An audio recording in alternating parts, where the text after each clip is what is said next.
The change of Facebook's name to Meta came as a bit of a shock to the world as Mark Zuckerberg, the company's CEO and co-founder, came up with the idea of the Metaverse, a virtual world where people can freely replicate their daily activities like working and shopping, exercising and socializing, or whatever. The potential of the Metaverse is that we could build a world that allows each of us to express our best selves.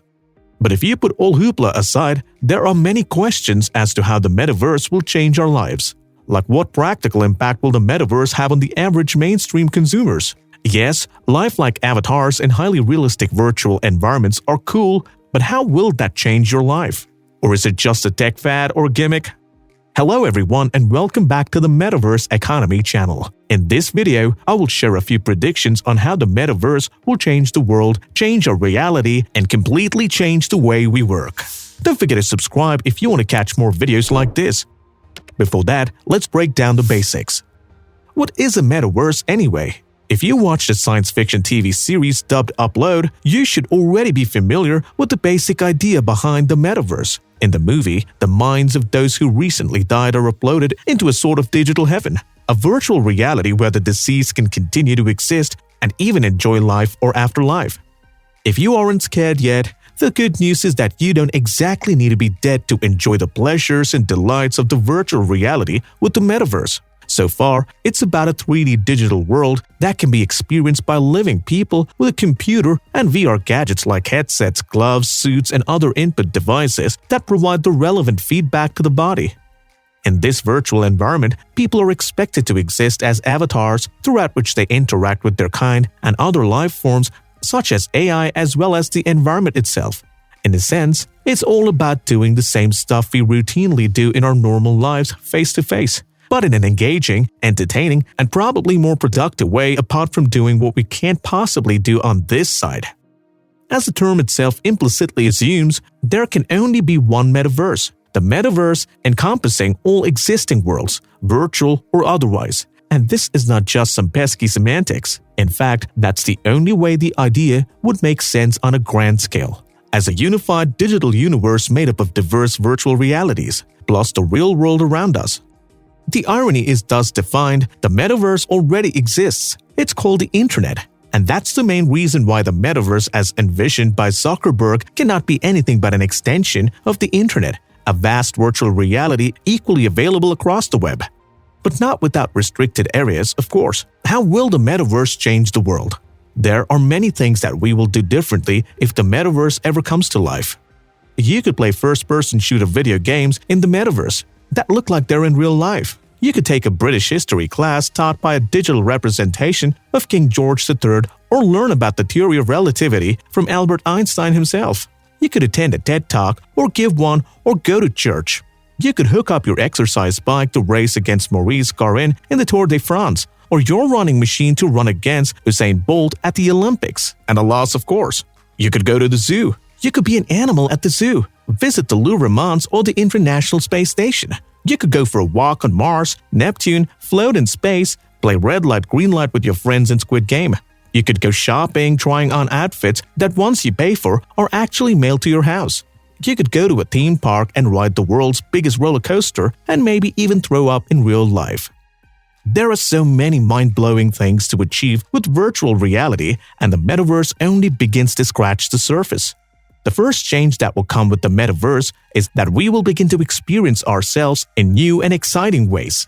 We will start to see radical self-expression in these environments as people learn how to manipulate the virtual world around them using tools made for creators by creators.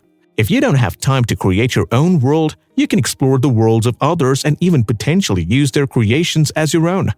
Every person will have a character that represents themselves in the metaverse called an avatar. We will learn how to express pieces of ourselves through these avatars in ways that we may not have been able to test out before. Imagine the ability to try on different skins and how that might help you hold on to more confidence in the metaverse. The goal is that it will translate back into the real life. If you have more confidence in the metaverse with your custom-designed avatar, having more confidence in real life more easily becomes a byproduct. This will open the door for each of us to express ourselves more deeply, and it will allow people to bring all themselves to work. As all types of avatars become accepted, hopefully, we as humans will be too. Another change is that going to work will become less boring. Imagine a day in the office where you teleport yourself to Shanghai for a meeting with your local engineer, to the Poconos for a meeting with your boss, to an imagined fairy tale land for a meeting with a vendor partner. The ability to teleport ourselves to drastically different real and imagined worlds for meetings will add a creative flair to our day. We'll get to experience places we've never seen before while being completely immersed in the environment. We won't just be looking at the place where the meeting is held.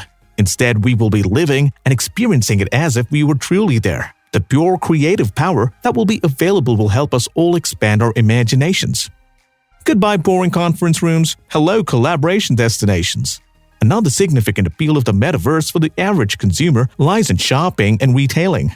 Over the past several years, there have been enormous advances in key augmented 3D AR/VR elements of the metaverse that enable shopping tools that were previously the stuff of Back to the Future Part 2. Several high-profile retailers have created apps that permit their customers to see their clothes or products on them or in their homes. Furniture shopping takes an entirely new dimension with a virtual in-home layout experience that doesn't require a trip to the store.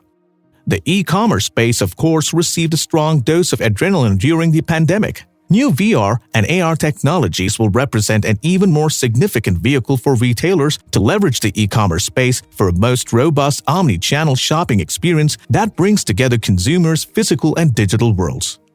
Finally, our virtual worlds will become augmented reality and bring the metaverse to real life. We've seen augmented reality in the movies and on TV. It's when there is a digital overlay to human experience, providing both information and integrating real-life experiences.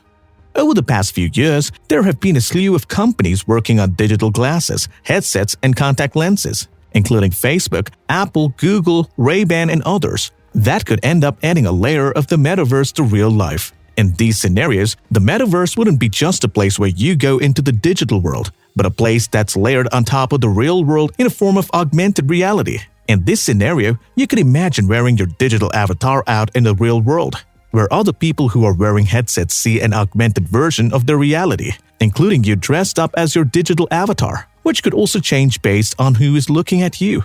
You could sit in a coffee shop in New York while a friend sits in a coffee shop in Paris, and both have a real coffee together, and even though you're not in the same place. That sort of thing. In order for the metaverse to truly become successful, it will need to have areas that are so realistic, that feel so real, even though they clearly are not, that it becomes ambiguous if you're in reality or hanging out in the metaverse. The reason such a scenario has been left to the annals of science fiction until now is simply because the technology hasn't caught up to reality. Computer chips, processors, screen rendering capabilities, and 3D software engines were simply not fast enough. But that is all changing, and quickly. As technology advances, we can look forward to a virtual world where the benefits would be outstanding, a world where we can create our own reality. Thanks for watching, and if you found this video useful, please hit the like button and don't forget to subscribe.